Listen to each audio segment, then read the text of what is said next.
तर हे आहेत आमचे मित्र दिलीप सुरेश माईन. यांच्यामुळे आजच्या विलेपार्लेच्या शोभायात्रेचा योग आला. तर खूप दिवसानंतर आजच्या या सुंदर सेल्फी स्टिकचा वापर करत ही सुंदर दृश्य टिपता आली. तर थँक्यू सो मच माझ्या सिक्रेट सांगताना दिलेल्या सिक्रेट गिफ्टसाठी. तर चला सुरुवात करूया आजच्या ब्लॉगला. तर सकाळी गिरगावच्या शोभायात्रेनंतर आलो सरळ विलेपार्लेच्या शोभायात्रेत. तर इकडे गाववाले शिमगा गेला, पण पालखीचा उत्साह त्यांचा काय गेला नव्हता. आमचे गाववाले दिनेश जाधव भाई जोरात जोरात पालखीचा आनंद घेत होते. आणि त्याच्या बाजूला संजय बारे, संजय काका तर त्यांची चिंबूल घेऊन तयार होते, कधी मी घेतो आहे आणि पालखी नाचवतो आहे.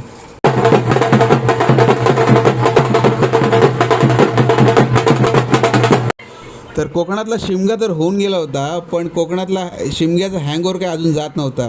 एकीकडे शंकासूर आणि शिमग्याचे जे खेळ आहेत ते अजूनही जिवंत ठेवण्याचं काम आजच्या या शोभायात्रेमधून आपल्याला पाहायला मिळत होते.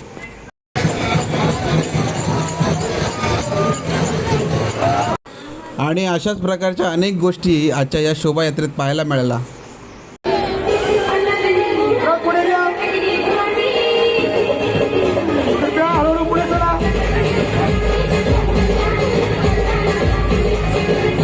विश्वकर्मा भगवान की जय.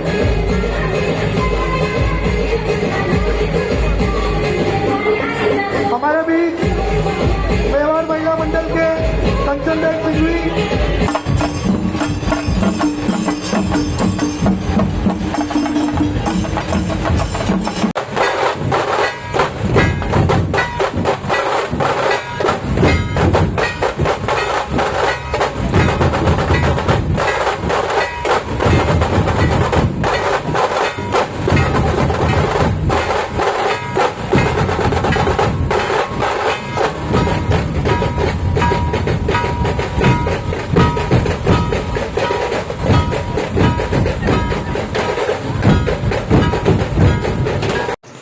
तर या स्किटमधून महिलांची स्वतःची सुरक्षा महिलांनी कशी केली पाहिजे याचा सुंदर असा संदेश या स्किटमधून दिला होता.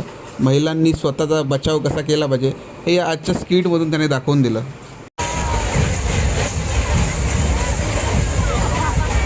तर गाववाले गावाला भेटेल तेव्हा भेटतील, पण आजच्या या शोभायात्रेमध्ये भेटूनच जात होते. तर मला पहिलेच भेटले ते आमचे मंग्यादा मंगेश परशुराम, आणि त्यानंतर भेटले आपले संदेश बारे डान्सर कोरिओग्राफर, आणि शेवटी भेटले आपले कल्पेश बेटकर लाया.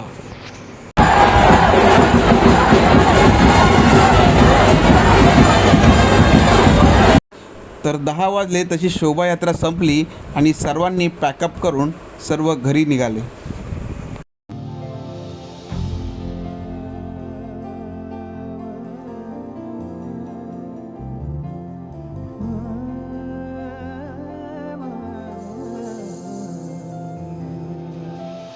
लाभले आम्हास भाग्य बोलतो मराठी.